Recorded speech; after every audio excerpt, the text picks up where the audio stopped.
जमीन नहीं मिल पा रही है। इस वजह से अभी तक हमारा स्टेशन का शिलान्यास नहीं हो पाया।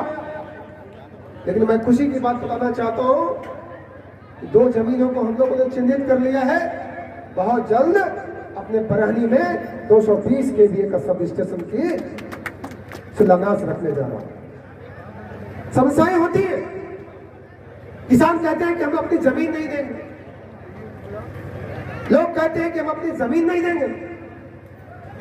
प्रमुख जी हमारे महेंद्र सिंह जी बैठे, हम लोगों ने बरहनी गांव के जो हमारे तमाम लोग आए, उन्होंने कहा कि ब्लॉक हमारे गांव में बन जाए। बरहनी नाम से ब्लॉक है और ब्लॉक तो रहता है सैयद राजा में। हमने कहा जरूर बनना चाहिए और हम लोगों ने आनंद फानंद में वहां शिलान्यास भी करा दिया, उद्घाटन भी करा दिया, लेकिन वहां इंफ्रास्ट्रक्चर नहीं है। और हम लोगों ने वहां पे डबल लेन सड़क पास कराई तो किसान कह रहे हैं हमें कतवा में से कैसे जाए, काम के जगह ना दे बा, उनका मुआवजा भी हम दे रहे हैं। अरे याद होना चाहिए, मैं बताना चाहता हूं 2017 से पहले हमारे बनारस में ही एक सड़क बनी थी, कपसेठी से लेकर के भदोही से लेकर कपसेठी होते हुए बाबतपुर के लिए।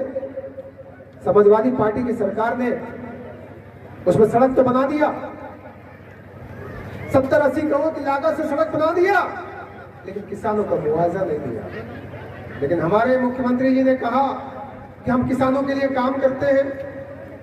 और आपको याद होगा कि सरकार बनने के बाद सबसे पहले किसानों के 38,000 करोड़ रुपए माफ किए गए थे, 38,000 करोड़ रुपए।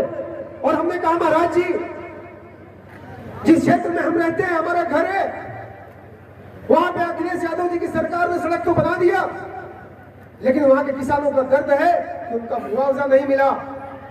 कहे मुआवजा कितना है? हमने कहा महाराज जी मुआवजा तो बहुत है।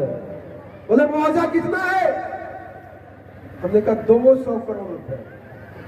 और महाराज जी ने 100 करोड़ की लागत वाली सड़क पे 200 करोड़ रुपया किसानों को देने का काम किया। ये हमारी सरकार है जो काम करने पे काम कर रही है। और हमारे प्रतिनिधि चाहे जो भी हो, भाजपा की सरकार कहीं भी है, उठा के देख लीजिए डेवलपमेंट किस तरीके से हो रहा है।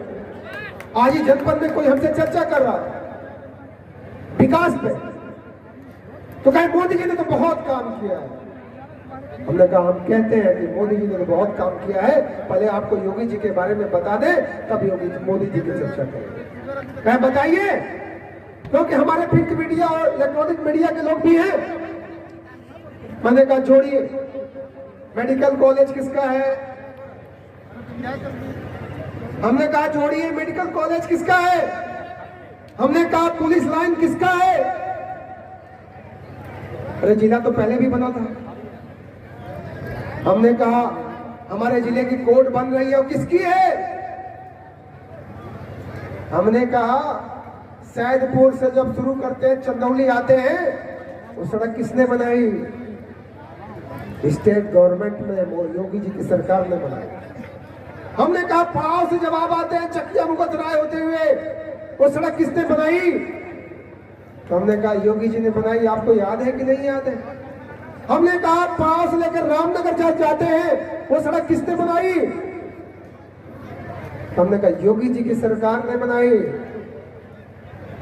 तो बाकी सड़क की तो हम बात ही नहीं बता रहे, तो आपको बड़े बड़े सड़कों की बात बता रहे हैं। और एक चीज और बता रहे हैं अपने सैयद राजा के लोगों के लिए कि पूर्वांचल भी हमारे ही विधानसभा से क्रॉस करते हुए जा रही है, जो प्रदेश की सबसे बड़ी विकास की कड़ी है, तमाम जनपदों को जोड़ने का काम करती है।